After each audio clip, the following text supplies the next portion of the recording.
Ako, pasalamat ko. Inot, pwede kong pasalamatan ang DOH, ang RHU Pampili. Ano? Si itong gabos na intervention, nakukuaman ang barangay. Opo. Lalong-lalo na sa mga immunization, mga nutrition program, mga bloodletting, di na kami man yan nagpo-programa kaya nakukuha. Then, ano pa ang gusto kong sabihin ni Kap? Hindi, dati-dati may medicine dyan. Ngayon nag-allocate na para lang sa constituent. May medicine, maski magdyan gamot. Then may maray na kami health center. Igwa kami ambulance sa iling dyan niya. So iyan ang mga pangarap ni Kap para lang sa health kang barangay.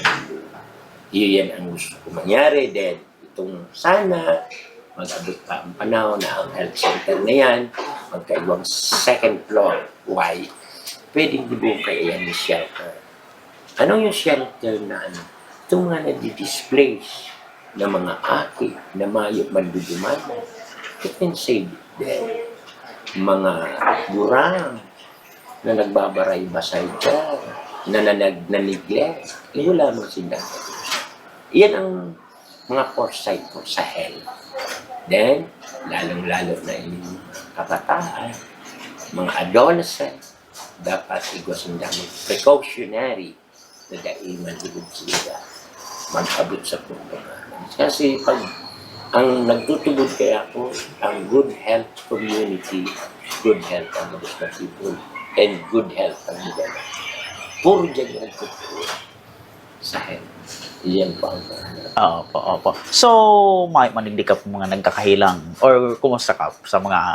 Siyempre, common yan na nagkakahilang, mga nagda-dialysis, may mga nakahilang sa puso.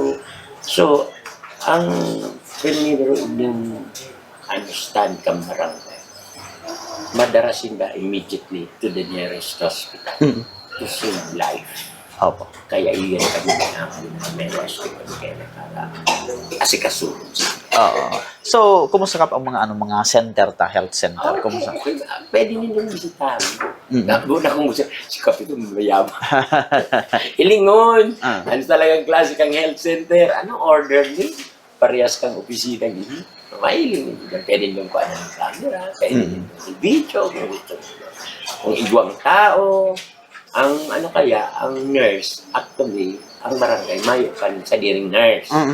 Nag-aasa pa kami sa RHU, pero may nurse na nagsusupervise. Oo.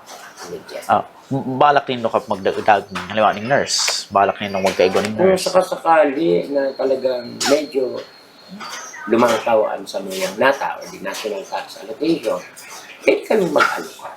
Even physician. Kasi nagdidepende man naman sa national tax allocation na nag-aabot na mo. Gusto ni man.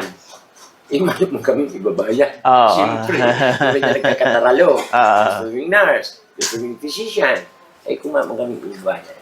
Sarap yan.